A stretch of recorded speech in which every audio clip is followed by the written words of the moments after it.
another thing that a person needs to keep in mind at retirement, especially now, is this super high inflation that we're going through. And you know, it's, as you're looking at expenses, some of those expenses that you have are fixed expenses, and some are going to be variable expenses. And most of those variable expenses, unfortunately, are going to go up with inflation. So the more fixed expenses that you can have for yourself and have planned out for your retirement, the better. And a couple of ways to look at those, or a couple of main expenses, I guess, to consider is your health care. When you retire and become eligible for Medicare, you have two choices for your health care. You can get on regular Medicare and supplement that with a Medicare Supplement policy, or you can have your Medicare kind of bundled into one thing called a Medicare Advantage plan. And you have either or, and you're stuck with whichever one you choose for the remainder of your retirement. So it's important that you choose which one is best for you, because you can't jump back and forth between one or the other very easily. And there's a big difference for most people on this fixed versus variable expenses. So with a Medicare Advantage plan, that's the plan that's all bundled, and those look very attractive to people right off the bat on Medicare, because the premiums per month look relatively inexpensive, but your costs when you actually have to go to get care are variable, and they can change every year as well. And so you put yourself at risk for having high costs when you actually need to go get care. On the other hand, if you get a Medicare Supplement policy, all you do is it has a little bit of a higher premium, but you pay that premium every month, and you know exactly what your costs for your care are going to be. Because like if you get a Medicare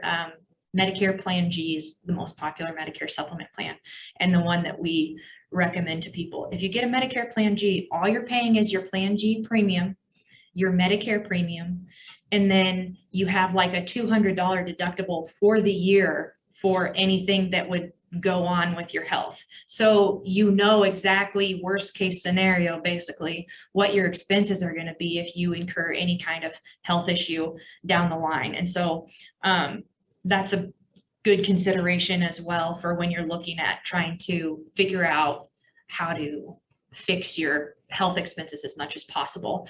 And then the other thing to consider would be your housing and your living expenses. And so if you have a home, your mortgage is going to be a fixed expense, and that's better than hopefully unless they have a variable rate mortgage, which I hope nobody has.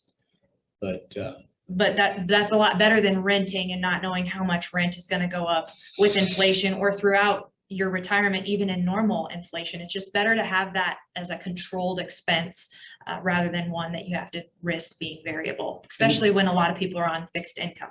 And we've had a number of clients in the last year or so that we've been advising that we're renting and considering buying a home, that we've encouraged to go ahead and buy, even though real estate prices are high.